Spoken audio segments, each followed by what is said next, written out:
The podcast you're about to hear involves true stories, which may contain graphic content that is not suitable for children. Listener's discretion is advised. This is Esoteric Oddities.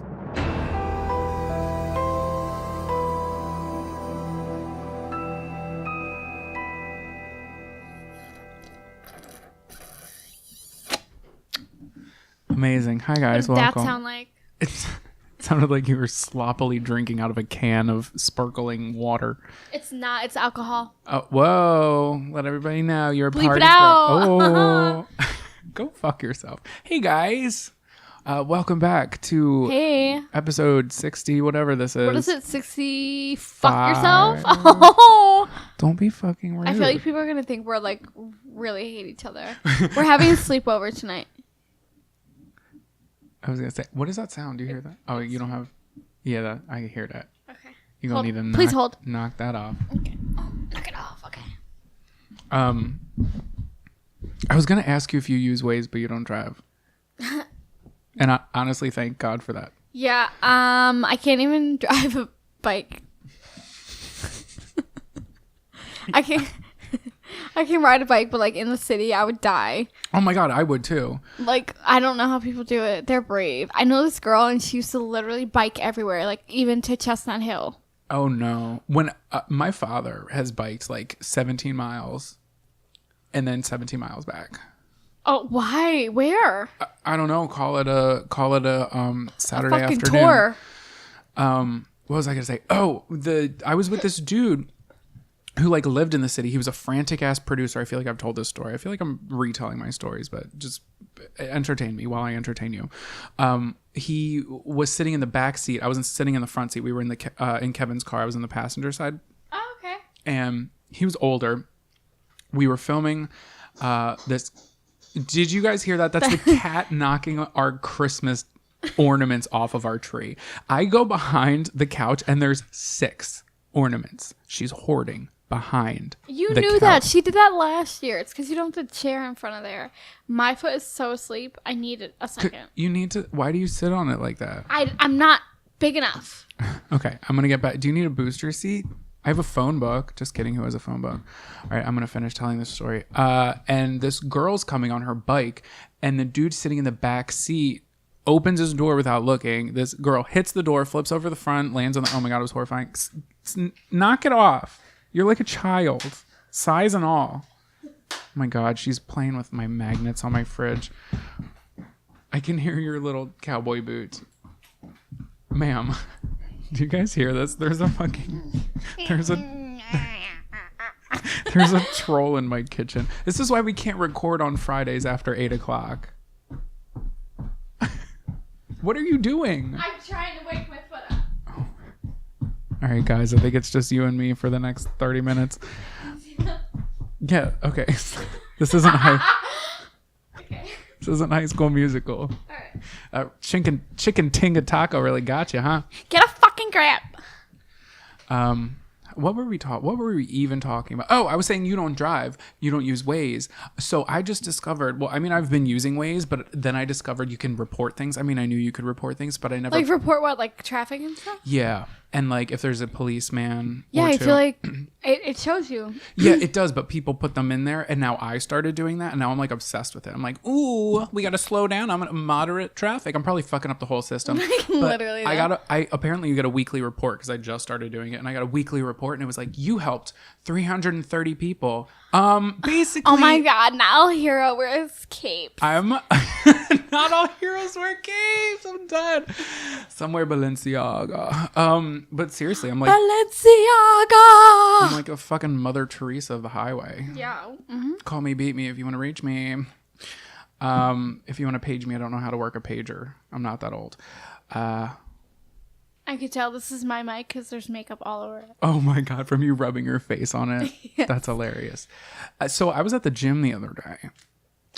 And So by the other day, I mean literally last night. One, I can't go to the gym late. I usually don't, but like it wires my brain. I was there at like 8:30. That's a big no-no in my book. I'd rather go early in the morning. I can't do that because I literally have work. I have to work at 5:30 next week. every day. Oh my God, that's awful. But we're not talking about you. We're talking about me. Oh. I told you, you signed the contract. You get 1/16. We talk about you. The rest, me. Can y'all tell? Thank you. You signed it in blood. So I'm running on the treadmill and I'm watching. I thought I was watching Jeopardy. Turns out it was Wheel of Fortune. And I see a girl that I know on Wheel of Fortune. Are we telling them who it is? No. But like I saw a girl that I knew on. Well, I feel like some people might end up This girl finding used out to who it have is. really loud, nasty sex. Yes. And wake me up in the middle of the night. Like every night. Honestly, like she's a lesbian. I get it. That shit's bomb. No. At 2:00 on a work night. When I had to wake up in the morning and go to work, no. I mean, like, that's not bomb for you, but I'm saying, like... No, it was not bomb. It sounded like a fucking bomb was going off. Sounds like moving furniture and, like, an old woman who fell down the stairs. Yikes. Yeah. I hope no one all listens to this. Anyway. What's our topic? We don't even have a topic today. No, it's Russian roulette. No. Russian roulette. Why not? It would just be regular roulette. Russian roulette's like this when it's suicide. Or when you, like, put one like, bullet in the chamber and you spin it. Oh. Yeah, that's not what we're doing here. No. Miscellaneous, we can call it. A grab bag, if you Oh, will. wow. Way to get into the Christmas spirit. Ew, you're disgusting. I don't know what's wrong with me. I don't know what's wrong with you either. I Why think do you you just guys get listen to me? you just get like hype. And I love that for you. I love that for you. Thank you. I think we're going to jump into the stories because if I do recall, we might both have long stories. I don't know how long yours is. Yeah, 8 mine's inches. 8 pages. Uncut? Yep. The director's cut. It's a wiener joke. I really... Don't even say it. Just start. Okay. You're right. You saved me. Okay. I am the Mother Teresa of the highway. This is going to be a doozy. On March 14th, 1960, the bodies of 3 women from Chicago suburbs were discovered in St. Louis Canyon, one of the many natural wonders of Starved Rock State Park near Utica, Illinois.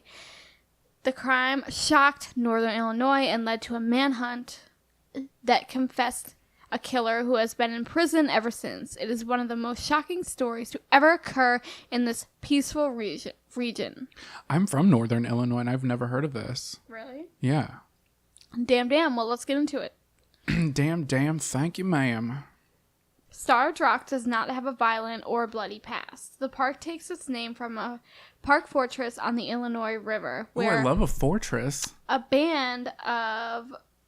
Wait, what the fuck? A fortress? That Yeah. sounds spooky. It's like, so, imagine a waterfall Okay. that's, like, secluded. That's, like, what a fortress is. Girl, I grew up in northern Illinois. Not a goddamn place I've ever been to in my life had a fortress. Well, did you grow up near Utica? Huh? Utica? No. Utica? Dungeona? I'm gonna look up where this is. What is it called again? Starving Starved Rock. Rock. No, Starved Starved. Sorry, my God. So basically, a band of Delinquents? No, that's not at all. It's Indians. So basically, a tribe of Indians used to live in this area in the 17th century. The numbers decreased from starvation, and desperate warriors attempted to escape, only to be slaughtered in the surrounding forest. Oh, great. Yeah. So they're like the Aborigines. Yeah. And that's why it's called Starved Rock. Oh, that's a little fricked. Oh, I see it. Oh, a fortress. Yeah, see, like, it's secluded. Wow, it's really pretty. Right? If someone told me Illinois, I'd say, bitch, we're. Okay. In March 1960, the violence of the past returned to Starved Rock with discovery of 3 bodies of women from Riverside, Illinois. The land around High Stone Fortress had been turned into a state park years before. The women's corpses were found in one of the park's canyons. Oh, it's not. Okay, it's not really that north. It's northern. I guess it is north. It's like more central than Chicago. Sorry, I'm looking at a map. I like to know people, I'm not places, doing anything. dates, I'm and just things. Staring and waiting. Okay, go ahead. The 3 middle-aged women, their names were Mildred Lindquist, Lillian Oding, and Frances Murphy. They had driven from their upscale homes in the Chicago suburbs for a 4-day holiday at Starved Rock Park. The three friends, who all attended the Riverside Presbyterian Church, had been anxious for an outing together. Oding, who had spent the entire winter nursing her husband after a heart attack, was especially looking forward to several days of hiking, birdwatching, and spending time outdoors. And away from her husband. Right? Can he just kick the bucket already? Ernest, Jesus. Employees at the park's lodge would later remember the arrival of the three ladies, so remember that. Okay. Frances Murphy had parked her gray station wagon in the inn's parking area, and she and her friends had unloaded their few pieces of luggage. They registered for 2 rooms, dropped off their bags, ate lunch in the dining room. After that, they remarked to one of the staff members that it was a beautiful day for a hike, and they left carrying a camera and a small pair of binoculars. I'm foreshadowing.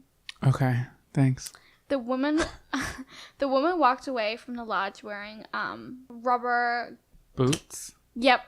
The path was covered with light snow, and they trekked and they slipped along, passing occasionally to take photographs of one another.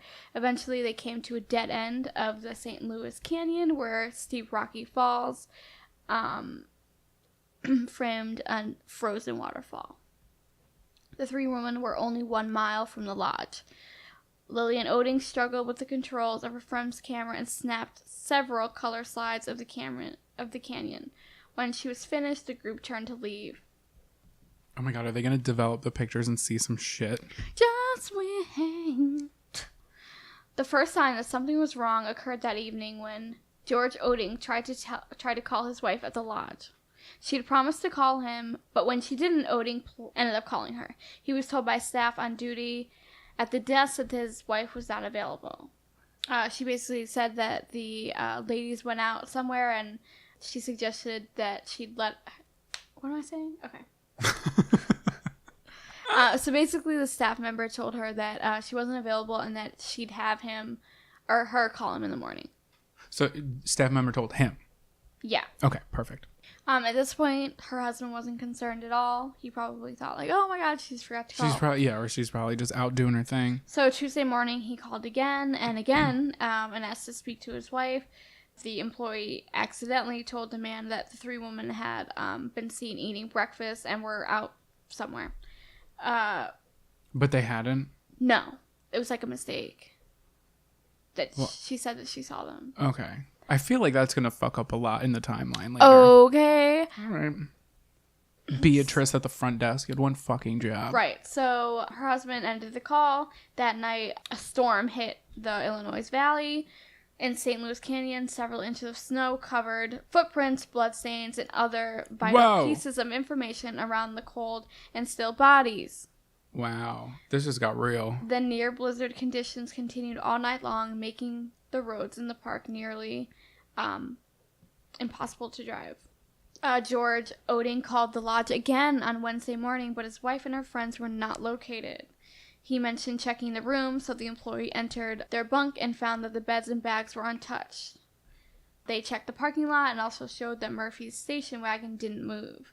Oding realized that his wife and her friends had now been missing for 40 hours. As soon as Oding got off the call, he called his longtime friend, Virgil Peterson, the operating director of the Chicago Crime Commission. When Peter heard the news, he contacted state police and other law enforcement agencies in the area. Within minutes, word of the missing woman had reached the LaSalle County Sheriff's Office, and Sheriff Ray Utsi began organizing search parties to look for them. Bill Danley, a local news reporter, was just finished his last story for the day's edition when he got a tip about the appearances. He grabbed his camera, and he braved the snow-packed roads and headed for the park. About the disappearances? Yeah. Okay. When Danley reached the park's west entrance, he noticed a boy running across an icy raven towards the road. Do you know what a raven is? I sure don't. Okay, so it's like... How do I explain this? So, side note, when I lived at home, there was this boy, and he got murdered because he was talking to this girl that another guy liked, and they put his car in a raven, and they hit him, and then continued to literally search for this guy after they killed him. Ooh. A raven. Wow. Oh my god. A raven is like it's not like a full body of water, but it's like a small body of water. I'm gonna look it up. That's so Raven. That's so fucked. He drove to a small parking area and found several other younger kids shouting that the bodies had been found on one of the trails.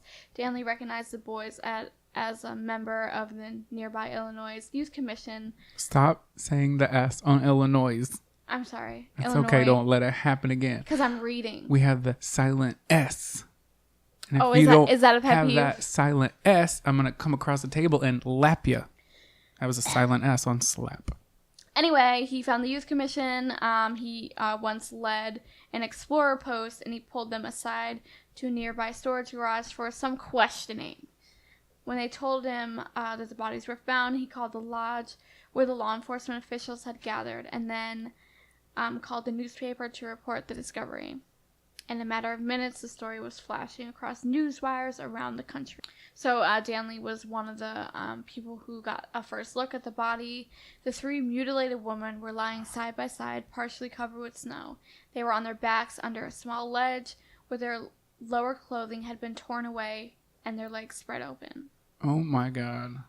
Each of them had been beaten viciously on the head, and two of the bodies were tied together with heavy white twine. This cannot be one person. I'm calling it now. They were covered with blood, and their exposed legs were blackened with bruises. Oh, fuck. State police detectives arrived and began a search of the immediate areas. Except for the floor of the overhang where the bodies were found, the entire canyon was covered in nearly 6 inches of snow.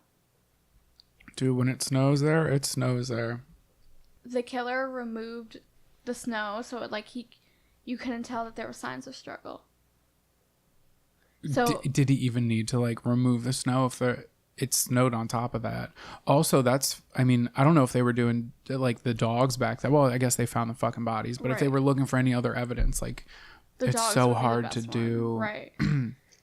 anything in the cold, Yeah. especially with the snow. Yeah. Mrs. Murphy's camera was found about 10 feet from the victims. They develop the pictures. Its leather case was smeared with blood, and its strap was broken. They also found the woman's bloody binoculars. A short distance away, LaSalle County State Attorney Harlan Warren stumbled across a frozen tree limb that was streaked with blood. The snow beneath it was covered with blood, and it was realized that this was likely the murder weapon. A tree limb? Oh my God, that's like the Halloween remake. Yeah, there was also a trail of blood that led to them to speculate that the woman had been killed deeper in the canyon, and then their bodies had been dragged and positioned under the rock ledge. This is more than one person. The bodies remained in place for hours until pathologists and state crime lab officials could arrive. Oh my God, that shit's frozen too. Right? The bodies were taken to the Hulse Funeral Home in Ottawa, where they were examined and autopsied. You literally have to wait for them to thaw out. Yeah, literally. That's fucked. The woman had obviously been molested, but the cold and limitations of medical techniques at the time failed to find any evidence of rape. The doctors were able to determine the time of death, placing it shortly after they had enjoyed lunch at the lodge. Damn, they just got there. Yeah. No motive was suggested for the murders, but robbery was dismissed as the woman had left their money and jewelry behind in their rooms when they went to the afternoon hike. Dude, weird shit stays happening in state parks. Look it up. Really? Yeah.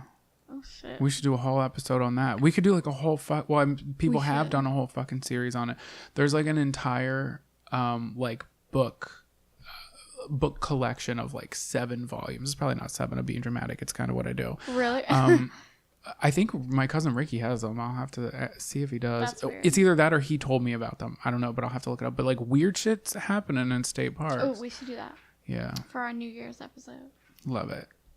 The investigation went nowhere almost from the start. There were a few clues to follow, and theories began to grow wilder and wilder. Things were further confused by all of those who wanted to maintain jurisdiction in the case. State Attorney Warren, a hardworking and respected official, was technically in charge, but the state police maintained their authority in the case because the murders were committed on park property. The two law enforcement camps clashed, but Warren was in a bind. He was forced to deal with the state's authorities because the officials in LaSalle County simply had no experience dealing with crimes of this manner. Dude, that's when shit gets murky. It's when it's like a police station that hasn't been like... Yeah, because they're like fighting over it, basically. And because like the communication doesn't have to be as like tight knit. So if it's like a normal police department with a different normal police department, that's different than like if it's in a state park. Yeah. And being handled by a whole different... Because that's when shit starts to fall through the cracks. Exactly, and that's probably why. Oh, don't tell me. Oops. Almost. I don't think I'm okay. I think you're okay. You just almost ruined it. Almost ruined Christmas again. Oh my god, again. As the investigation slowly moved forward, fear was gripping the region. Did you copy and paste that or did you write that? I wrote that. Amazing. So basically, doors that never were locked before started being locked. Hardware stores experienced a new run on deadbolts, and sporting goods stores saw guns vanish from their cases at an alarming rate. I'm sure.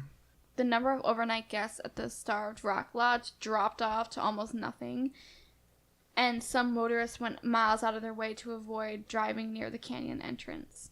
Yeah, pass. Newspaper and radio broadcasters around the state widely reported the slow progress of the investigation and the elevated panic in the area. The continued newspaper scrutiny of the case kept pressure on the police officials to make progress, especially Harlan Warren's county office. It had to be more than one person. That's all I'm thinking of. Because how the fuck would... It would be different. Maybe a gun was involved as like...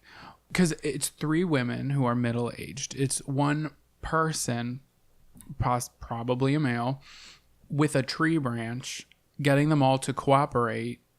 Do you know what I mean? Like, how would you do that without the power of... I mean, don't tell me. This is just me. I'm just talking to myself.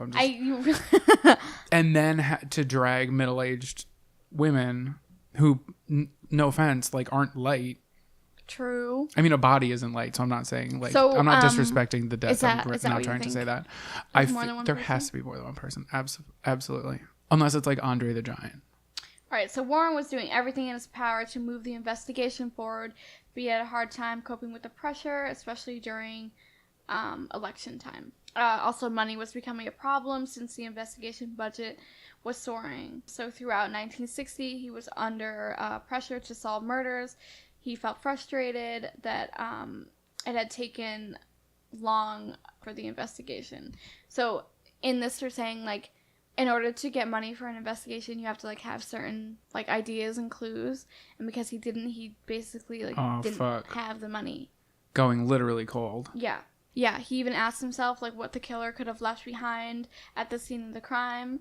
And the only obvious answer was the twine that he used to bind the 2 victims together. So he used his own money, and he purchased a microscope and began conducting a study of the twine. Where's he going to go with this one, I wonder? We'll see. So research revealed that there were 2 kinds of twine used, a 20-ply cord and a 12-ply one. With this information, he sought out to help follow the lead. He went to Ace Hardware. So instead of choosing someone from his staff, he handpicked 2 county detectives who would report to him alone. So now he's like, fuck y'all, I'm not doing this anymore. I'm just going to do it on my own. Wow. So they were both deputies. It was Bill Dummett and Wayne Hess. They were both trustworthy and intelligent and would not leak the details of what Warren was doing to the newspapers. So the men chose what they thought was the most logical place to start the search for the source of the twine, which was Starved Rock Lodge. Ooh. In September 1960, Warren and his deputies met with the manager of the lodge's kitchen. Within minutes and without much difficulty, Warren found both kinds of twine used in the murder. In the kitchen? They were each used for wrapping food. Cook! It was the cook! And Dummett and Hess, using lodge purchasing records, soon tracked down the twine's manufacturer. The twine used to bind the murder victims had been taken without question from the supply in the lodge's kitchen. It was the cook and his friend. So just as Warren suspected, the killer either worked at or had access to the park's lodge. It was the cook. So all the parks, all of the lodge's employees had been given polygraph tests, and they passed. So that shit doesn't hold up, especially not in 1960. I was just going to say that. So now Warren had to wonder if the tests were accurate.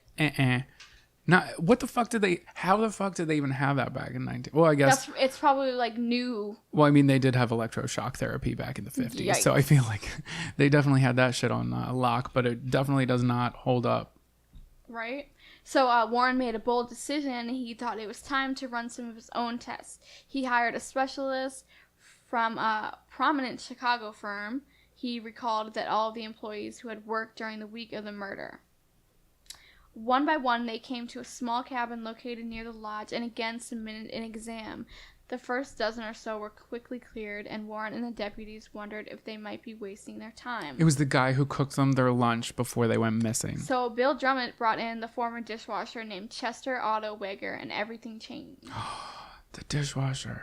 Wager's polygraph test was completed. Warren noticed that the examiner's face had gone pale. There was a finger point with that, y'all. As soon as Wager left the cabin, the technician ended months of endless leads and wasted time. He turned to Warren and the two deputies and quietly stated, "That's your man." They can't, though. Okay, they can be like, let's look further into him. They cannot just be like, he took the test, he failed it, and he was pale.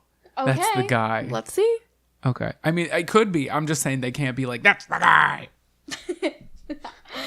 Wager, 21, was a slight, small man with a wife and 2 kids. He worked at the park until that summer when he resigned to go into business with his father as a house painter. He's a small man. There's no fucking way he did it alone.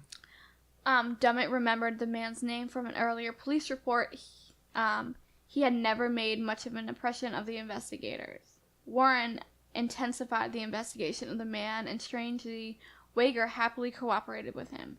He surrendered a piece of buckskin jacket that he owned so that some suspicious dark stains on it could be examined. It later turned out to be human blood, but in 1960 it could not be typed and matched to a specific victim. That's true, because I have a denim jacket that I was sewing a patch on St. Patrick's Day, and I was drunk. Have you ever sewn something? Have you sewn a patch on when you're drunk? Nope. 10 out of 10 would recommend, but I also love that. maybe not. Maybe wear a thimble, because I pricked my little finger and got blood all over the inside. Prick. What are you, Aurora? Sleeping Beauty.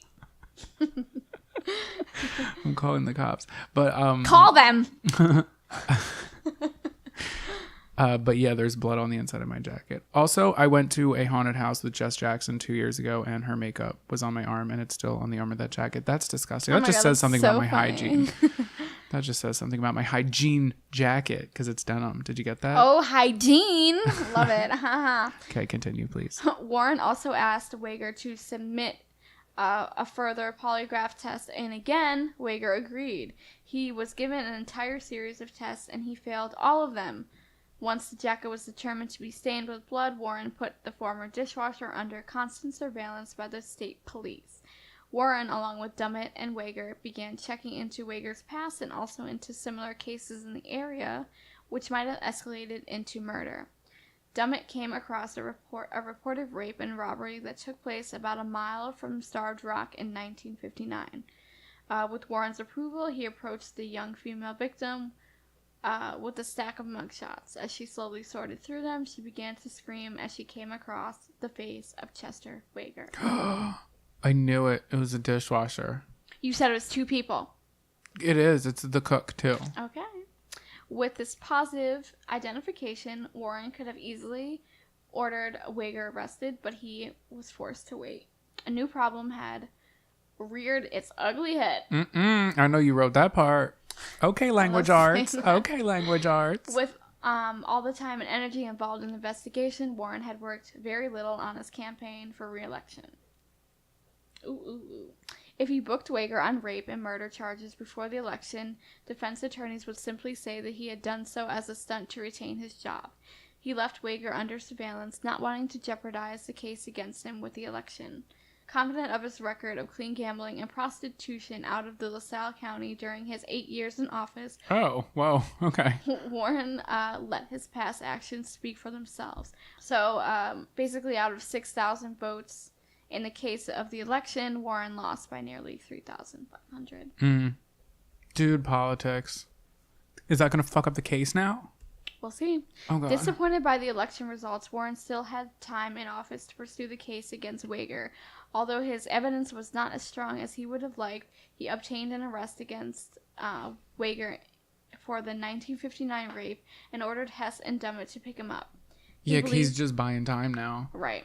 He believed that when he saw all the evidence mounting against him, Wager would confess to the crime and to the Starved Rock murders. Warren made careful plans with his 2 deputies about how to interrogate Wager before confronting him with murder charges. A short time later, Hess and Dummett arrived at the young man's apartment and explained that they had some more questioning for him. They made no mention of the arrest warrants that were waiting at the courthouse. Once they had him in custody, the officers began to question him about the rape and also began to press him about the murders. They kept him in the interrogation room until past midnight, and then finally, weary of questions and nearly exhausted, Wager stopped mid-sentence and asked to see his family. A police car was dispatched to his parents' home, and his mother and father were brought to the courthouse. Dummett and Hess gave them a few minutes alone with their son. In his official statement, which was taken the next day, Deputy Hess stated, "When Bill stepped out of the back of the room in the state's attorney office to show Mr. and Mrs. Wager to the room so they could go home, I could see that something was bothering Chester. I said, 'Chester, why don't you tell me about it? There are just the 2 of us here. Just tell me about it.' He said, 'All right, I did it. I got scared. I tried to grab their pocketbook. They fought and I hit them. The pocketbook that Wager claimed that he tried to take was actually Mrs. Murphy's camera.'" Oh, shit. What a fucking dumbass. Right? Minutes later, the confession was transcribed and signed by Wager. During the confession, when he was asked why he had dragged the bodies under the overhang in St. Louis Canyon, Wager said that he had spotted a small airplane flying over in the park. Wager said that he was afraid that it was a state police plane, so he moved the bodies so they could not be seen from above. A few days later, the flight over the park was confirmed from the pilot's testimony and logbook. Whoa. Okay. So I'm not done yet. Oh, fuck. Okay. Are Sorry. you ready? I don't know. Wager confessed several more times to the murders over the next few days and even reenacted the killings for a crowd of policemen and reporters at the canyon. Then suddenly, after his first meeting with his court-appointed attorney, Wager changed his story and stated that he was innocent of all the charges. Of course. Wager claimed that Dummett and Hess had coerced a confession from him by threatening him with a gun. They better just coerce him. Okay. He had lied in his confession, but had been so scared that he signed the papers anyway. Wager also said that Dummett had fed him the information about the airplane. He claimed to be in his hometown at the time of the killings. Wager was brought to trial. Wait. Was he was he a little bit slower? Is that politically incorrect? It probably is. They didn't say. Okay, because now I'm thinking, well, what if... Because now we've seen Making a Murderer. Right. And with all the politics that are behind him in office and now out of office. Yeah, like it's like people really do Or not in manipulate. office. Yeah. Mm-hmm, in his true. position. Wow. We'll see. Okay. Wow, this could go any way. Unless you've already opened up the Wikipedia article while listening to this, then you already know. Damn, I hope that's not what y'all do. Damn. I don't have fucking time. I'd rather just who does that? Yeah, I don't either. Also, like when I'm listening, I don't do anything else. I just listen. I listen while I do the dishes. I listen at work a lot when I'm editing. I like to listen when I'm taking jogs. If I'm taking a poop. Jogs. So the jury selection took almost 2 weeks and the trial began on January 20th, 1961. The new state's attorney, Robert E. Richardson, was in charge of the prosecution and was assisted by Anthony. I don't know how to say that last name, so I'm not going to say it. The trial, which gained national attention, was... Attention? Or no, I guess tension, right? No, it's attention. Oh, you said tension. National attention. Okay, perfect. Love that. Maybe you just didn't hear. Maybe it's Maybelline. Sometimes I go back when I'm editing and I say things in the moment it sounds right. Yeah. And then when I'm editing, I'm skipping words or I'm using the wrong That's what happens to thing. me all the time. I think I'm doing so good at reading this right now. I'll And listen then- to yeah. it and I'll be like, what the fuck?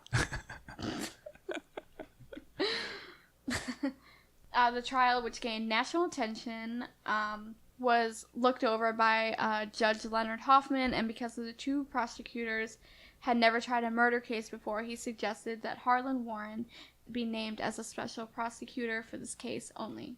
Richardson, who had strongly criticized Warren during the election, dismissed the idea. Richardson and Anthony decided to file charges against Wager for only one of the 3 murders. The reason for this was that in the event of a mistrial or an acquittal, they could still file charges against him for other killings. They sought the death penalty in the case. Wow. Okay, that's probably why. On March 4th, almost exactly a year after the murders, the jury brought back a guilty verdict for Chester Wager. On the day of his 22nd birthday, he was sentenced to a term of life imprisonment. After Judge Hoffman dismissed the jurors, reporters asked them if they knew that a life sentence in Illinois meant that Wager would be eligible for parole in a few years. Most of the jurors were shocked. They had no idea. Some of them even said that if they had known that Wager was not really sent away for the rest of his life, they would have voted for the electric chair. Oh, Christ almighty. A lack of knowledge of the Illinois law and the prosecutor's failure to properly instruct a jury ended up saving Wager's life. Oh, this system we got going on. So tell me he got out. Here we go. Oh, Christ. Chester Wager was incarcerated at the Statesville Penitentiary in Joliet and remains in prison at the Illinois River Correctional Center in Canton. Mm-hmm. He's there today? No, he died. Oh. You just lied to me. Oh, also, that guy that you said the luckiest man on earth, he didn't die. He's still hanging on. He didn't? He didn't die yet. Oh, shit. Yeah, that was like a long time ago. Yeah, he's up there in his numbers, but he's like, what up? That's because he's really fucking lucky. Lucky Lewis. That's why. Yeah. He had 7. Did you look it up? Yeah. Like, they're real. Yeah, I know. Like, well, it's like...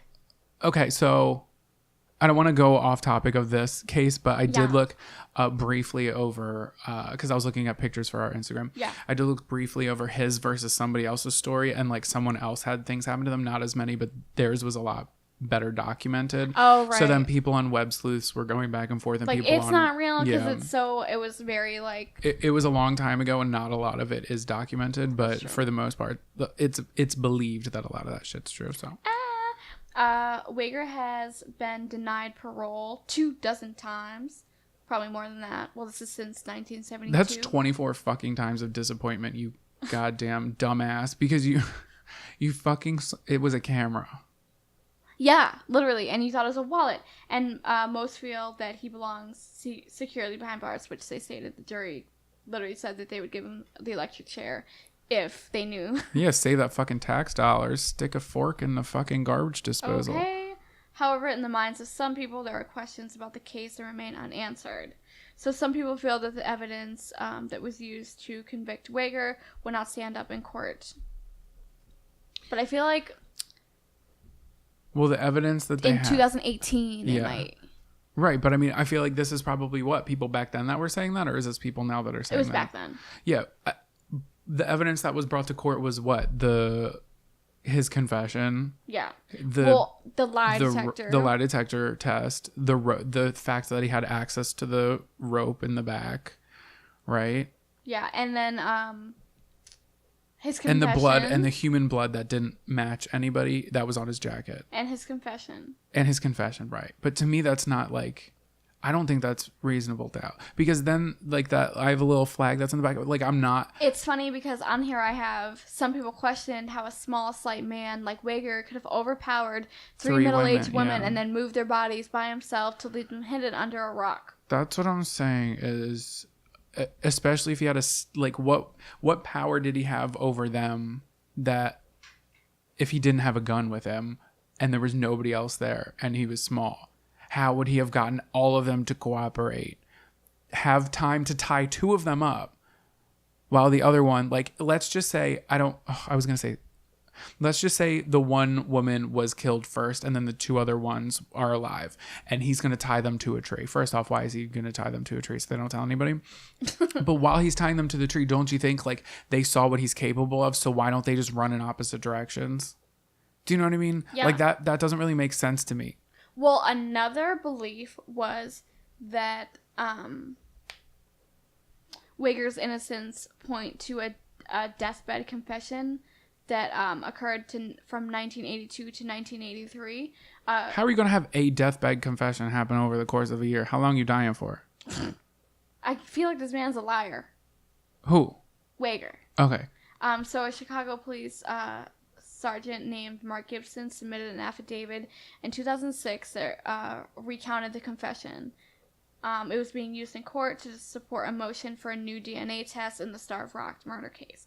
The affidavit that Gibson stated that he were called to Rush in the St. Luke's Presbyterian Hospital to see a terminally ill patient who wanted to clear his conscience. The affidavit stated, "The woman was lying in a hospital bed. I went over towards her and she grabbed hold of my hand. She indicated that she was younger and she had been with her friends at the state park when something happened." Oh my God, what happened? The woman then told Gibson that she was at the park in Utica and things got out of hand and multiple victims were killed and they dragged the bodies. Gibson said that the woman's daughters cut the interview short, shouting that their mother was out of her mind, ordering the police out of the room. In the affidavit, Gibson did not provide the exact date of the interview or the woman's name, but said he passed the information along to a detective. The affidavit did not address whether or not that there were any follow-up or why the confession was not presented until 2006. The alleged confession was not allowed into the court hearings, although new DNA tests were ordered.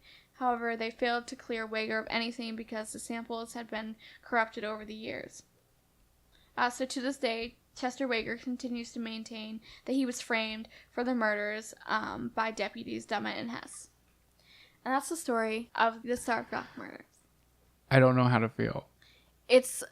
I feel like he did have help. Okay. But it was never stated. Like, he refused. And then he also said that he was framed by... He still... Remember in the earlier in the story, he said that the two detectives framed him and they basically manipulated him into confessing. Right. So, but what if that did happen?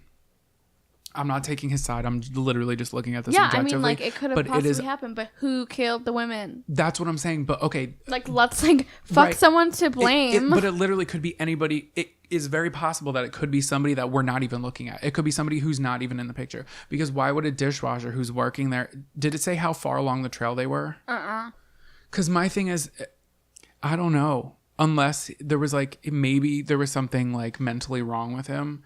But... that doesn't seem right to me. Nothing makes sense anymore.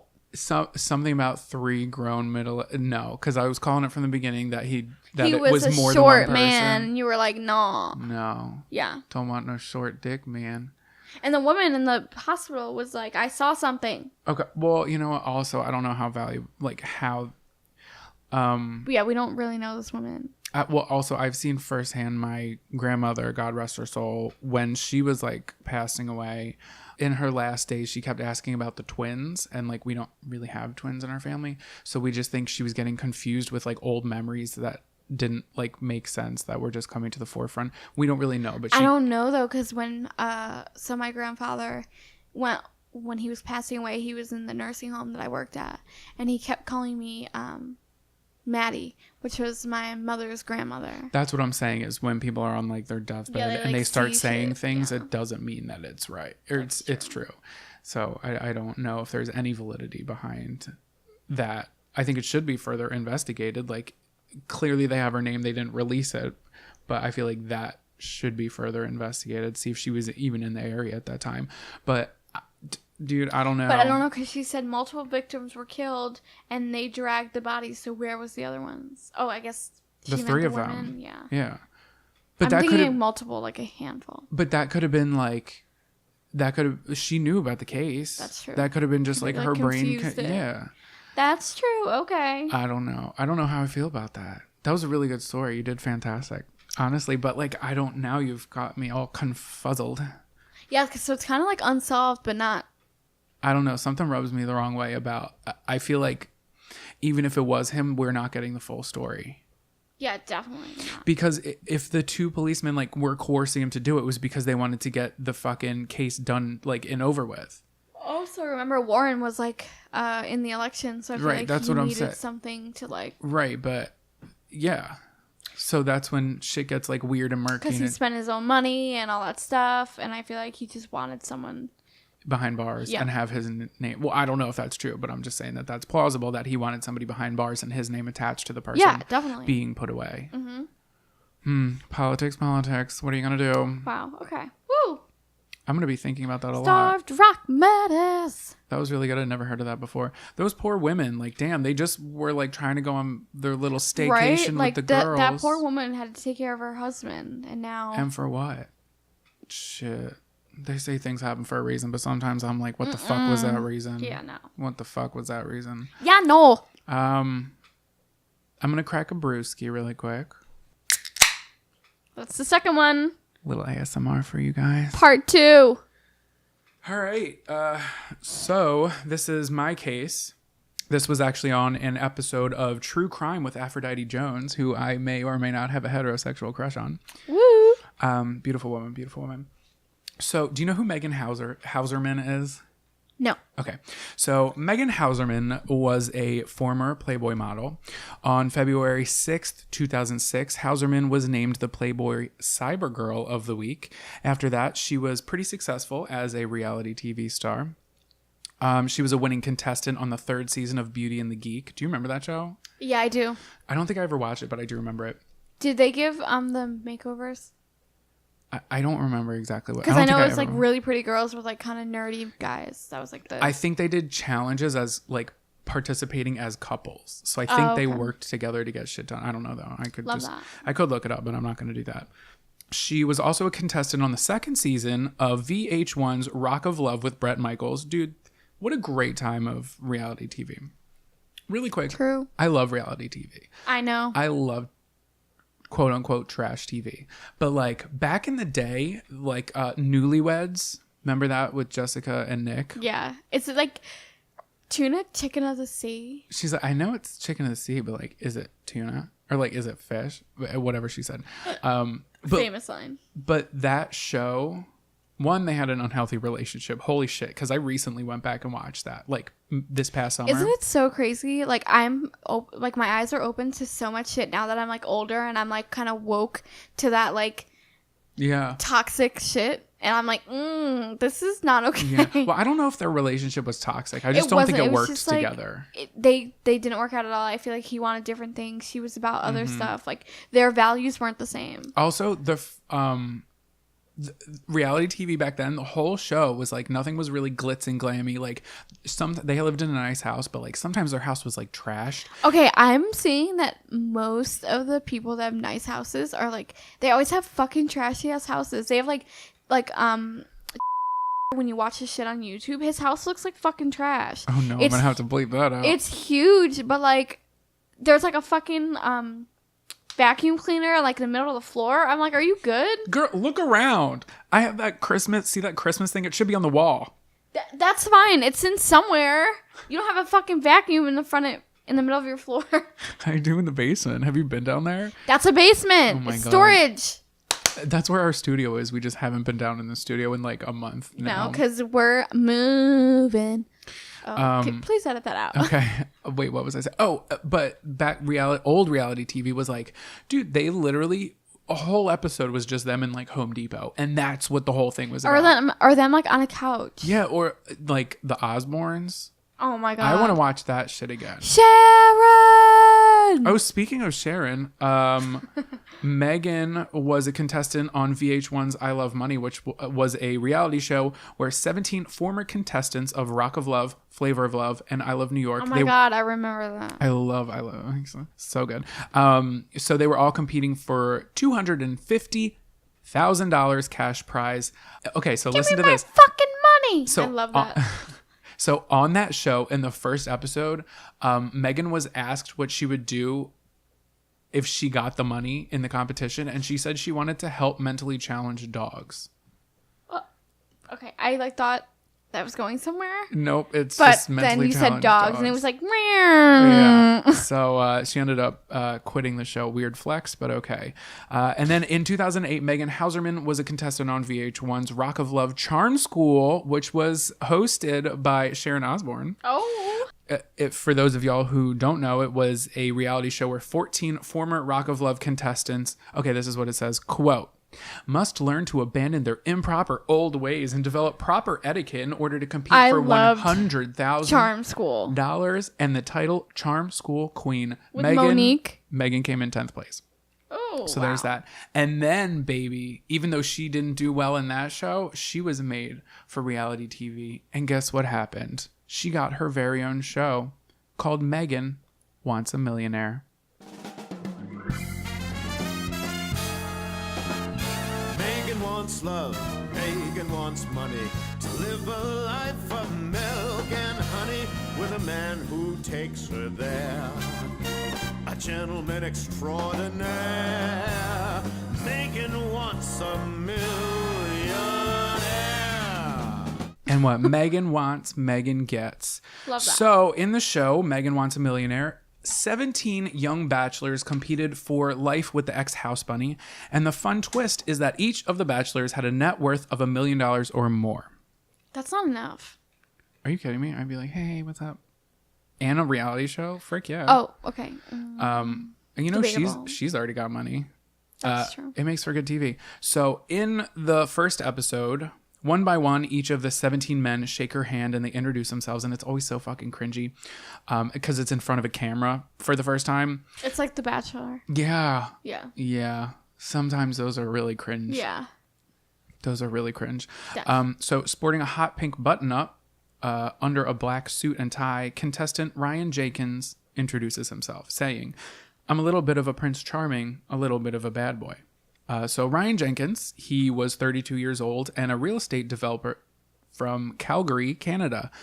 His family was pretty well off. I think his dad was really rich, and then his grandfather was rich, but he was doing pretty well for himself. I would really just like love to be so rich that like my daughter's rich. Yeah, me too. We'll see how that goes. Right. Well, I've been to the year 3000. Not much has changed, but they lived on the way. What a dumb fucking song. But it was such a fucking bop. It really was, because your great-great-great-granddaughter is doing fine. I love that. Same. Okay, so before Megan Wants a Millionaire, I'm going to rewind for a second. So before Megan Wants a Millionaire, Ryan Jenkins was visiting Vegas. Remember, he's from Canada. Was visiting Vegas with some friends sometime in 2009. He had tons of money, albeit most of it was his father's. But he sat poolside. He paid for expensive cabanas and bottle service. Have you ever gotten bottle service? Nope. Would you ever get bottle service? Maybe like 2 years ago. Now, no, I don't need it. Me neither. If it was like a bottle service of like pre-rolled blunts, yes. Okay, that'd be neat. Like, yes. At like a hookah and snack bar. Yeah, and they like came with like a tray. And the girls had the sparklers. Yeah, like on their tits though. Oh, I love that. Yeah. That'd be fantastic. Like straight Austin Powers. Yes. I got bottle service one time, spring break, Miami. Love that. I met two strippers and they got these two guys. Mom, turn this podcast off if you're listening to this. I'm so serious. And we Mom, met keep listening. these two female strippers. They were so nice. And like they took me and my friend under their little stripper wing. And they love were that. literally like our moms. We got into some trouble. But And they helped you out. but well, no, they caused a lot of it. But they would like go out and like get these men, and they were like, these are our friends, and we would sit and get bottle service, and everything was Gucci because they were like drunk middle-aged men who just wanted someone to talk to. And I was like, okay. Where was I going? Oh, Yeah. And then the next day we were staying at the Carlton. We didn't have a beach blanket. I think I told you this. You should have used the sheet. We didn't have a beach blanket, so we used the comforter, the white comforter from the Ritz-Carlton. I hate you. in You should have Miami. used the sheet. Listen, but not even okay. It was Wasn't partially that hot? It was partially my idea. A homegirl, one of the homegirls, was drunk at 11:30 in the morning, approximately. Loses her Gucci sunglasses in the ocean and spills mustard On the sheets. on the white comforter. It wasn't even the sheets; it was the comforter. I love that. It was a whole fucking mess, but I digress. Don't follow in my footsteps, kids. So one of these days, Ryan Jenkins was by the pool. He was approached by a Hollywood producer, and Ryan told them not only was he an aspiring actor, but thanks to family money, he was also worth $2.5 million. So also, like a lot of the times, like reality TV producers will go to these places and just kind of like disguise themselves and pretend they're not, just to like scope out the area and see how people's egos are, because you know the type of person like who will like fuck it up I mean, like, fuck it up on screen, but like also like do really great for your ratings. Do you know what I mean? Like that's what True. Vegas would be like the place to go to find these people. True or that. the Jersey Shore, bitch. Jersey Shore. Not anymore. So obviously the show that they were casting for was Megan Wants a Millionaire. So now we're pretty much all caught up to speed of how like Megan and Ryan ended up in one place in front of tons of cameras that's going to be viewed by millions of people. So what Megan found alluring about him was his confidence. Also, he seemed to know what he wanted and how to get it. After a few episodes of filming, Ryan told Megan he ultimately wanted to move to Los Angeles, settle down, and raise a family. How sweet. And Ryan seemed to be falling pretty hard for her because when cameras stopped rolling, Ryan continued to overly confess his love to Megan. In one email, Oh, yikes. he said, quote, the more time we spend together, the more I'm thinking about a life with you. It could work. Mind you, they had only known each other for 2 weeks when this email was sent. 2 weeks. Sir, get a grip. And then he also said, quote, seeing you kiss my bro was hard to deal with. Are you pushing me away because the producers are steering you? He even said to Megan that he would rather not participate in the show than have to participate with other people and be jealous of it. So Megan thought this was pretty fucking forward. She's been on reality TV, so she kind of knows what it's all about. And she's been on reality TV shows that are competitions and also competitions for love. So she told him, she's like, you need to push those feelings aside and participate for the show. You also need to have these conversations on camera, not privately online, because it makes for great TV. She didn't say because it makes for great TV, but like read between the lines. Yeah, literally. She also noticed at this point that the short amount of time they had known each other, his stories were starting to kind of change. So he always had a quick answer for things. For instance, he claimed that he had personally millions of dollars in his bank account, but it would take a while to be transferred into American currency. Now that could be true, but also like, is it his Canadian coin into American no, coin? I feel like you go somewhere and you get it instantly. Like, right? I'm trying to be... because like when people go like overseas or to another country, right? That's what I'm saying. it's like you go to a place, like kind of like, I think it's check cashing, and it's like you say like, I want this many, right? this much. I want this money now. Currency. Right. A liar. And then another thing she noticed that like he would tell some people he wanted to be an actor, other people he told he wanted to be a humble author out of the limelight and shit like that. So despite any red flag, Megan did not cut him, and Ryan made it as one of the final 3 contestants on the show. But he did not make it any further because Megan cut him from the show in front of cameras, sending him home empty-handed and brokenhearted. So on this special that I was watching that covered this case with Aphrodite Jones, what's good? There was this psychologist named Jamie Heisman who specializes in psychology in reality TV. And he said, quote, I can tell you that the greatest trigger for hell and damnation, if you will, for death and mayhem is rejection and loss. And when you do that in front of 1 million people, it's huge consequences. Is that foreshadowing? I don't know. Ooh. So keep this in mind that he got sent home, but they were still filming the show and the show had not been aired yet. Oh, okay. You know, because it was going to be edited, then it was going to be aired months later. So Ryan returned to Vegas, where nobody knows he was rejected on the show.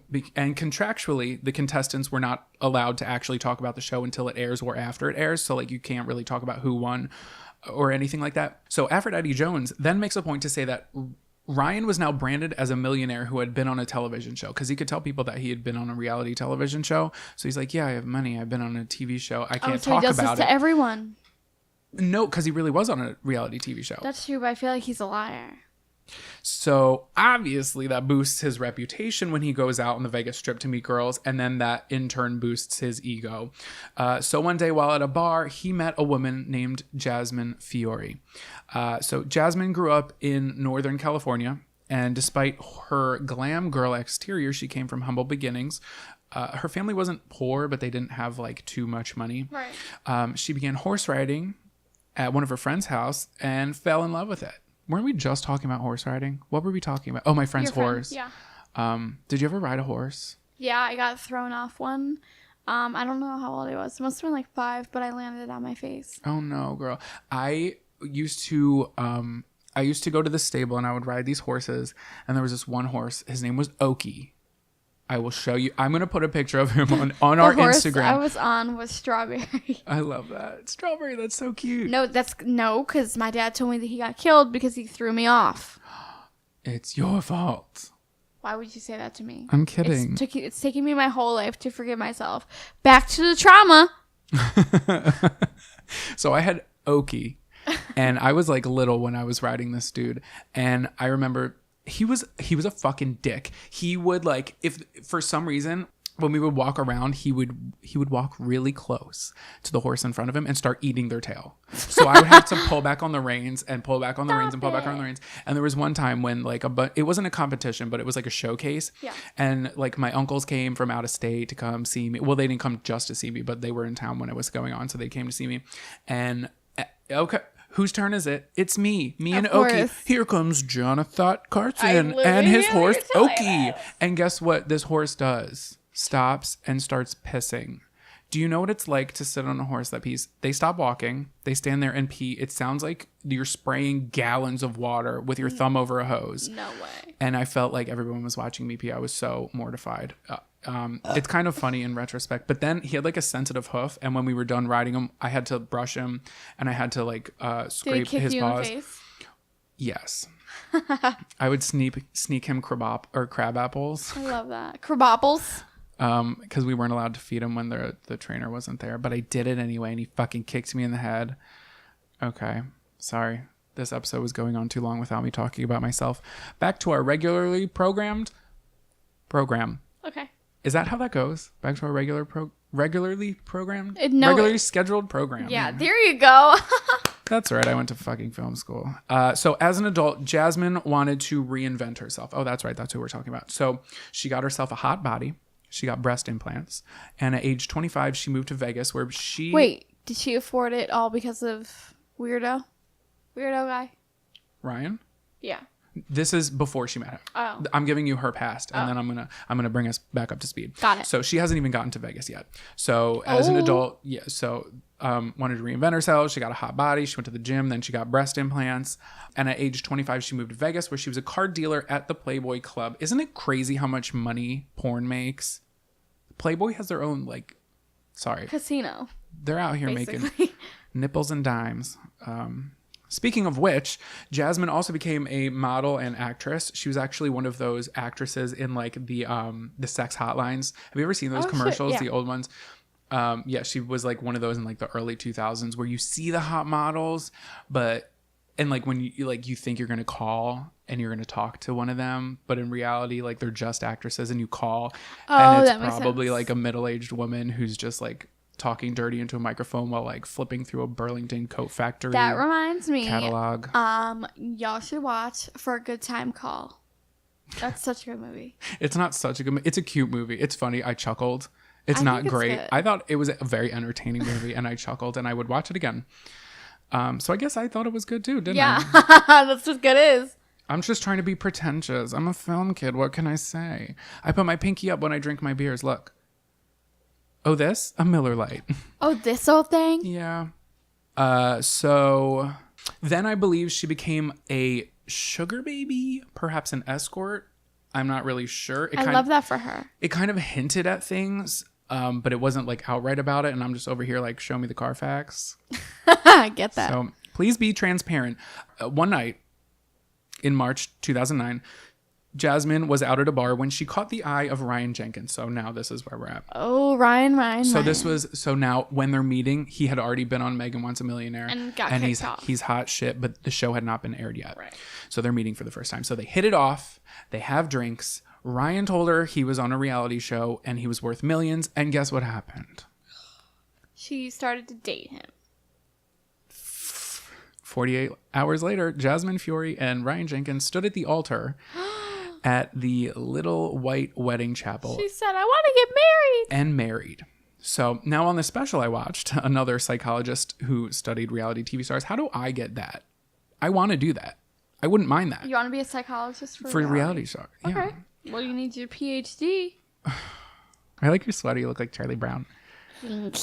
So this reality TV psychologist talks to Aphrodite Jones in an interview, and he said that a bruised ego definitely had something to do with Ryan's motivation to marry so quickly. But at the same time, Jasmine was beautiful, dare I say hot, dare I say smoking.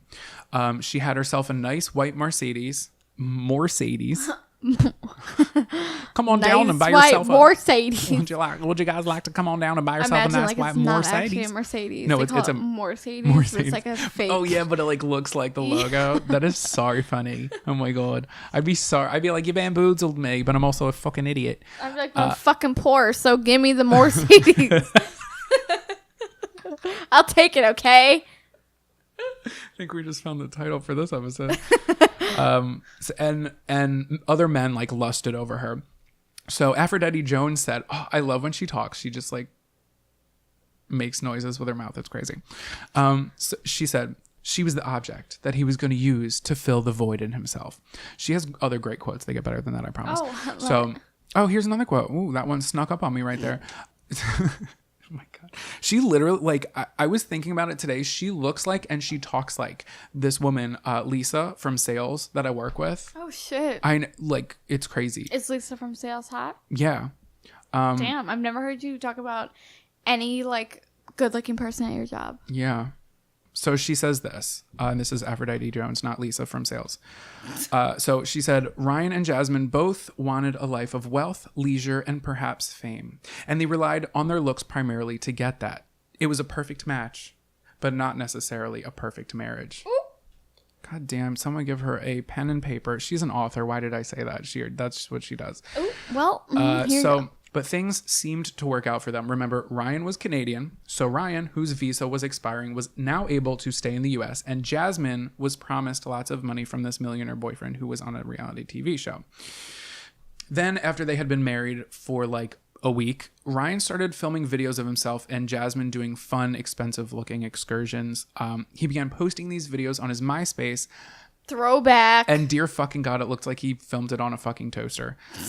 So he films Jasmine laughing. She's in a bikini and like they're having fun. They're in a lagoon. I'm sure she's wearing like a Von Dutch hat. Remember Von Dutch? I remember. Bring Von Dutch back. In these videos, he's saying things like, this is our life and I'm the luckiest guy on the planet. I love my life. I love my wife. Shit like that. Both of them look pretty happy. And at this point, watching these videos, I don't know if he is believing his facade. Like I don't quite know what's going on between those ears he's got going on, but I don't know. Who knows? Weirdo. Either way, behind closed doors, the relationship wasn't great. Jasmine, again, wasn't getting any of the money she was promised from Ryan. He had actually promised her a $10,000 allowance a month. She didn't see any of that. Now, granted, they had only been together for a couple months, but Jasmine ended up paying for almost everything, even groceries. When he would use his credit card, it would get declined. And he would always say pretty much the same thing, that like his Canadian currency had something to do with like, to the American currency, it's gonna happen. It just takes a while, babe. Shit like that. Then there was one night in April, which if you recall would be the month following their wedding. So they're at this night glam pool party where, you know, everybody's dressed up really nice. Nobody's getting in the pool. Still don't quite understand that, but I'd like to be invited to one. odditiespodcast@gmail.com. Love that. So don't forget me. I'll bring you. You'll be my +1. They were both pretty intoxicated, and this is when Jasmine begins talking to another man at this party who was not her husband. Ryan is about to get pissed. This man's name is David. Fragile masculinity. Not only that, but they start making out. Yes, because that guy is a liar and he is not rich, bitch.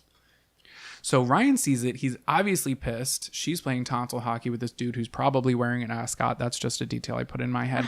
So he fucking shoves Jasmine into the pool. Ryan does? Ryan shoves Jasmine into the pool. Wow. That $50,000 hair. So party goers help her get out of the pool. A few guys confront Ryan and try to like hold him at the party while other people are calling the police. So he gets arrested and he spends 2 days in jail. Ryan would cry to her and apologize after the pool situation. He was very obsessed with her. And for some reason, Jasmine liked it, but she tended to keep herself at a distance. So by her choice, at this point, Jasmine decided to move to LA and Ryan moved with her. So that whole pool party and shit, that was all happening in Vegas. So now they're moving to LA. So one night, In their LA apartment, weeks after they had moved there, Jasmine comes home to find Ryan in bed with another woman. Turns out he had actually planned for Jasmine to come home and find him cheating because he wanted to spark some jealousy emotion from her, but the complete opposite happened. She pretty much just said, like, fuck you, I want to get our marriage annulled. So then, at this point, the sad puppy woman assaulting homeboy hit up Megan Hauserman again. The ex-playboy from Megan Wants a Millionaire, just in case you forgot. But This time, he seemed to be confiding in Megan as a friend. So he told Megan about Jasmine and their issues, and that he wanted Jasmine so badly, and that he had found another reality show that was casting. Bruh, this man. The show was a show that Megan had been on before. It was I Love Money Season 3. So Ryan told Megan that he really wanted to win the money prize so he could win Jasmine over, and this was pretty much his way to do it. So he straight up told Megan that it was driving him crazy that he couldn't get Jasmine to like him. So June 2009 comes around. What is Megan going to do for you? Wish I knew. Reminder, Jasmine and Ryan had only known each other for 4 months at this point. So Ryan flies to Mexico to shoot the reality show. He actually did have this reality show gig. So when he's gone, without Ryan knowing, Jasmine filed to have their marriage annulled and began talking to her ex, who was a successful businessman named Robert Hasman. In late July, Ryan returned to tell Jasmine that he won the money on the show.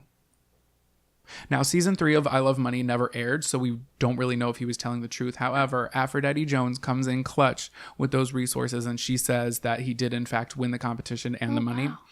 Now, probably with the help of $250,000 fucking dollars that he just won, Jasmine decides to give Ryan another chance. Okay. Of course. So with $250,000. Exactly. Yeah. August 2nd, 2009, the first episode of Megan Wants a Millionaire airs. So nothing about Ryan had come out just now. The very first episode is coming out. So at this point, Jasmine goes from bleach blonde hair to dark brunette. So a lot of people saw this as her like starting a new chapter in her life. I don't know if it might just be a girl who's just trying to go from blonde to brunette. Yeah. I don't know. Maybe it was she was starting a new chapter in her life. What do I know? But people began recognizing Ryan when he was out. He was known as the millionaire who was on the show. So now Jasmine and Ryan are kind of content with the attention from strangers.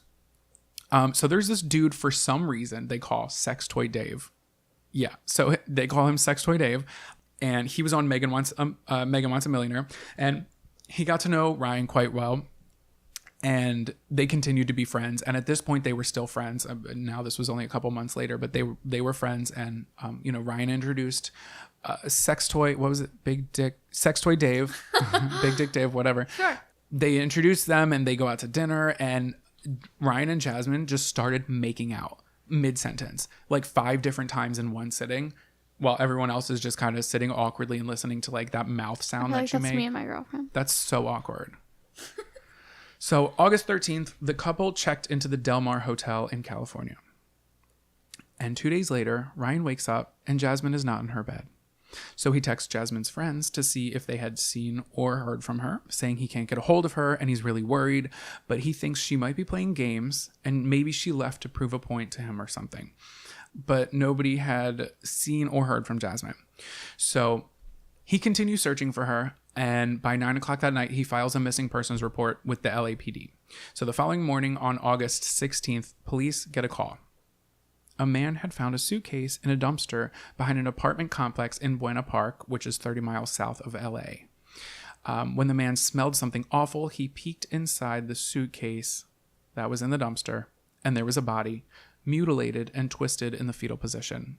It was a naked woman, and her teeth had been pulled out with pliers, and every finger had been cut off, most likely to prevent identifying the body through fingerprints and dental records. So the woman had been severely beaten with blunt force trauma to the head, then strangled to death. So normally without teeth to compare to dental records or fingerprints, it would be pretty difficult to get a jump on this investigation. But the woman had breast implants, which had serial numbers on them. Wow. And on August 17th, the body had been identified as, I'm sure you've guessed, Jasmine Fiore. So police try to find Ryan, but they can't.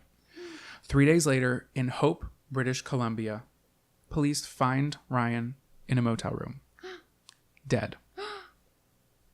Gas. And that's all I got. Thank you guys so much for listening. If you No, want to it's become a not. patron, I'm just kidding. So by the time police had now found the second body in this investigation, they had actually gotten a hold of security tapes from the Del Mar Hotel where the couple had been staying. After reviewing the tapes, investigators see that on August 13th at 3:30 p.m., Ryan and Jasmine enter the hotel lobby and approach the front desk. At 3:33 p.m., they get into the room, which is on the ground floor. That's an important detail. At 6:25, the couple, so pretty much they go into their rooms, and at 3:33, then at 6:25 p.m., the couple leaves their room dressed up nicely. So a valet brings around Jasmine's Morcedes White Morcedes. to the front of the Del Mar. Ryan and Jasmine get in and drive off to a different hotel for a poker tournament. So while at this poker tournament, Jasmine was texting her ex, Robert Hasman, the successful older dude that she was hanging out with while Ryan was gone. You remember. I sure do. So we know this because police were able to get a hold of her phone records. Her texts read things like she was done with Ryan, she was finished with his shit, she basically wanted to leave him and go spend time with Ryan. She wanted to leave Ryan, go spend time with Robert. So she asked Robert to send his private jet to pick her up. I would have asked for an Uber or like a Western Union, but you do you, boo. I see you. So I just picture it landing. Like, have you ever used that cheat code in like GTA, like Grand Theft Auto, when you just where like it's, like, a plane lands just lands everywhere. in the middle of the fucking street? Oh my god, can you imagine? That'd be love fucking crazy. Back to the story. So a little after 2:30 a.m., security footage from the poker tournament shows the couple gets in Jasmine's Morcedes from the valet and go back to the Del Mar Hotel. So this is when shit gets weird. The next surveillance video shows Ryan alone running frantically through the lobby and into their hotel room. Then at 5:03 a.m., Ryan walks out of the room holding the landline phone under his arm. He walks down the hallway and returns 3 minutes later at 5:06 with a bucket of ice. Then at 9:20 a.m., Ryan leaves the room alone and checks out of the hotel. Jasmine was never seen again on surveillance footage. But phone records show that she texted Ryan later that day saying she was in Santa Barbara. Ryan texted her back, pleading that she returns, that he misses her, and that he's worried about her. With this video evidence, police start to put the story together. So after they left the poker tournament at 2:30 a.m. from that hotel they didn't stay at, they're on their way to the Del Mar. They believe Ryan got a hold of Jasmine's phone while they were driving back to the Del Mar Hotel. He was obviously furious and began arguing. He stopped the car and had beaten Jasmine. So once they got back to the Del Mar, rather than walking her, who was all bloodied up, through the hotel, Ryan walked her to remember how I said they were on the first floor? Ryan walked her to a private entrance, which was like a little back door that opened to a small private patio that was outside he had the ice of the room. So I'm just going to note that there were no security cameras that were outside of this. But blood and hair had been found on that little private patio, and the DNA proves that the hair and blood belonged to Jasmine. So detectives... Damn, did he beat the shit out of her for what? Detectives think she wasn't able to walk on her own, so Ryan carried her. And when he found out that the private patio door was locked from the outside, he put her on the ground and he ran around into the lobby and ran into the room. That's why we saw him running on the security footage, hoping that nobody would see Jasmine on the ground, hoping she wouldn't get up or anything like that.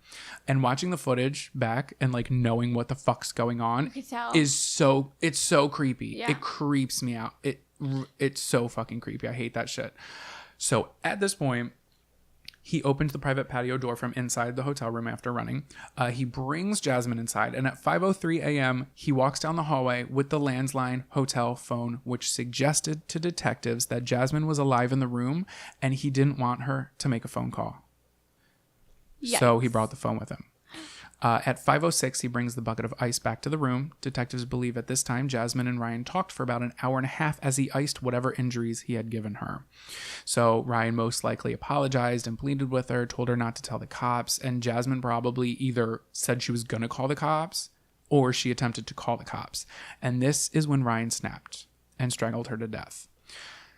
As an afterthought, he cut off her fingertips with those sharp cutters that gardeners use to trim flowers.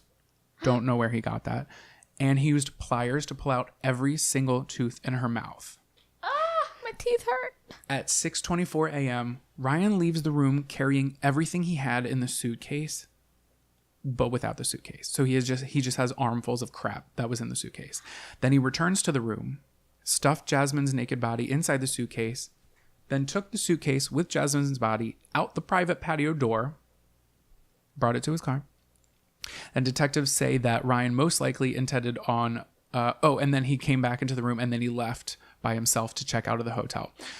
So detectives say that Ryan most likely intended on driving to Los Angeles, but there was construction, so he had to exit in Buena Park, which is where she was found. Running out of time and ideas, he saw an apartment complex, drove behind it, and disposed of the suitcase in the dumpster.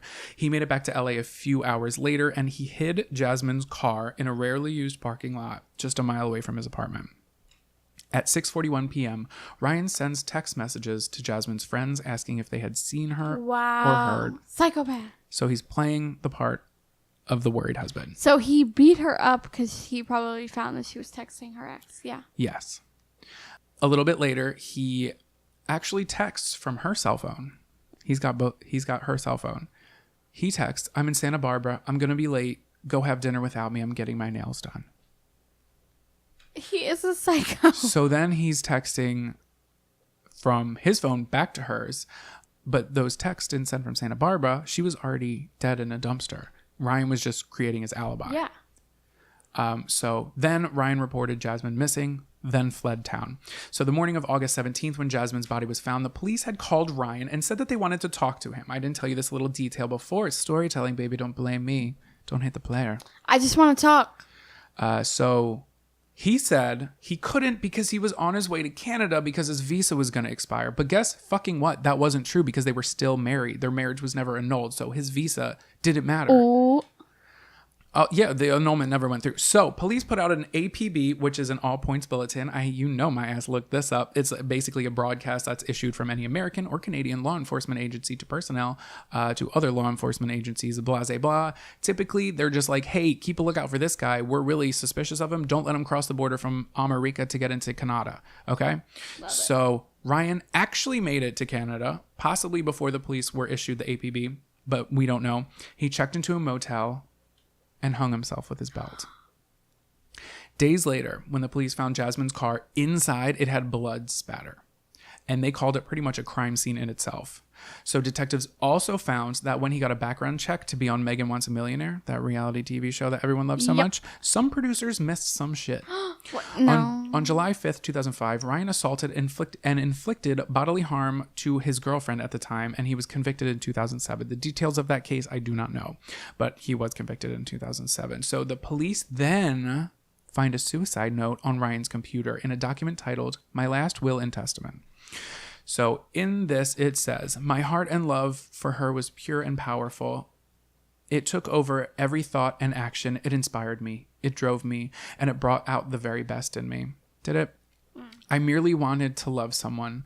I'm sorry for running away from responsibility. There is no place on this earth for me anymore. So to the end, he's playing the victim here. So though Ryan Jenkins was never tried for the murder, the Orange County District Attorney said that the evidence that Ryan had committed this crime was everywhere and there was no question about it. So when they were going through the surveillance footage, back when they were going through the surveillance footage, Aphrodite Jones says, What police showed me was surveillance footage. I realized I was watching Ryan Jenkins on reality TV, but this time it's reality TV. For real. I love her so much. I can't. And on those tapes, this is so creepy. When the couple arrives at the hotel, Ryan has the suitcase, obviously, that she was like found in. And just seeing them arrive at just knowing that she's never going to check out, that she's going to end in this horrible, fucked up way. In that suitcase? Oh my God. It's so sad. It's so fucked up. But Ryan's father proclaims Ryan's innocence, and he says that Ryan committed suicide because he found out his wife had died. No, sir. You're in denial. Yeah. I'm like, no, absolutely not. I understand, that's your child, but your child has some issues. But at this point, I kind of started reflecting back to, because the one part of the story that was weird to me that didn't quite make sense. Well, I mean, none of his fucking mentality makes sense, and that's fucking awful that it happened to her. It's I don't really know him to have any type of besides what you told me now. So I feel like my opinion of him is very like biased. Well, he's a piece of shit. Yeah. Because that's what happens in the end. Well, I'm just saying because you said that before this. Right. Blah, Well, blah, blah. he's a liar, and he started mixing up reality and his own lies. Sure did. So back remember when she was like making out with that David guy? Yeah.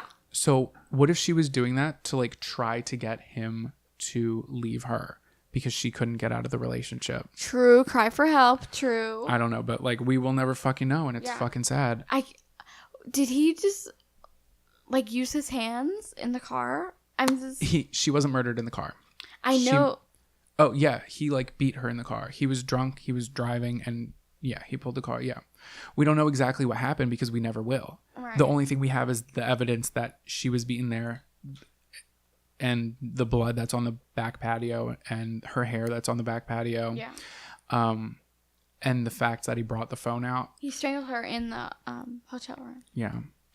And it's fucking sad. And that is the murder of Jasmine Fiore. Wow.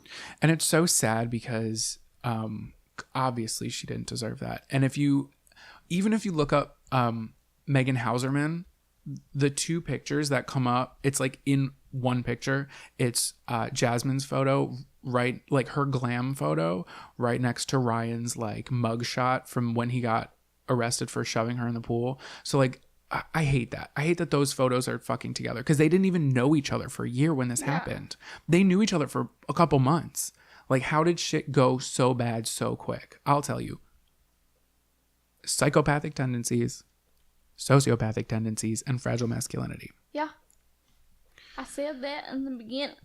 Well, it's sad and fricked. Wow. Yeah, so I was kind of surprised that I hadn't really heard of that. Well, I had heard of it at some point because I wrote that down in my notebook last year. Oh, really? Yeah, but in my head, it was Megan Hauserman who got murdered because I wrote it. Yeah. And then when I started looking it up, people were commenting. They were like, R.I.P. Right, Megan Hauserman. Do you think maybe that's like a, what's it called? Not a V for Vendetta effect. Mandela effect. Am I fine? I don't think so. Maybe people got confused. I don't think so either. I literally saw the case once. I'm just trying to turn this into Maybe something people that it's got not. confused. Do you have a fun fact and a tweet of the week? I don't have a fun fact. I have a tweet of the week. This is from Tiny Neat at on Twitter. It says, "Happy Friday. Don't kill anybody." Y'all I are felt like hearing I this- was gonna kill people Oh my today. God. Y'all are hearing this on a Monday, so happy Monday. Don't kill anybody. Yeah, happy Monday. Don't kill people. My fun fact is a Swedish woman lost her wedding ring and found it 16 years later growing on a carrot in her garden. That's amazing. Can you imagine? She's probably so Imagine excited. if it grew in the carrot. And then someone took a bite out Yeah, of like it. what a surprise. Right? Oh my God. Fuck a Cracker Jack box. Give me a carrot. And then my tweet of the week is also kind of a fun fact. It says, this is from @UberFacts. Running your cheap vodka through a charcoal filter will make it taste better.